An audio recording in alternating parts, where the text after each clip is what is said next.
வணக்கம். நெருப்பு தமிழன்.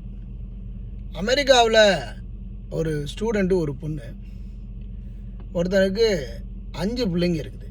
வயசு அந்த ஆளுக்கு 50 வயசு கிட்டத்தட்ட இருக்கும். கெடாமாடு மாதிரி இருக்கான். அவன் ஒரு ரெஸ்டாரண்ட்டு வச்சுருக்கிறான்.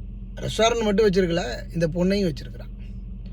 இந்த பொண்ணுக்கு 25 வயசு இருக்கும், அவனுக்கு 50 வயசு இருக்கும். கெடாமாடு மாதிரி இருக்கிறான். எந்த ஒரு என்ன நினச்சி இந்த பொண்ணு அவனை வச்சுருக்குன்னு தெரியல. அவன் என்ன பண்ணுறான், அவன் 5 பிள்ளையை பெற்றவனும் காம வெறியில் இருக்கிறான். அப்போ எப்படிப்பட்ட ஒரு மனநிலை? இவனுக்கு 5 பிள்ளையை பெற்றுப்பிட்டு உன் பொண்ணு வயசு இருக்குது, அந்த பொண்ணையும் வச்சுருக்கிறான். அந்த பொண்ணு ஒரு ஹைதராபாத்தை சேர்ந்த ஒரு பொண்ணு. அப்போது உணவகங்களுக்கு வேலைக்கு வரக்கூடிய பெண்கள், இப்போ ஒரு ஸ்டூடெண்ட்ஸாக படிக்கக்கூடிய பெண்கள் செல்லக்கூடிய பாதை ரொம்ப ஒரு தவறான ஒரு பாதையில் இருக்குது. விபச்சார நோக்கத்திற்கு பெண்கள் இன்றைக்கு தள்ளப்படுவது பெரிய வேதனைக்குரிய விடயமாக இருக்குது. பெற்றோர்களினுடைய கவனத்திற்கு எச்சரிக்கை.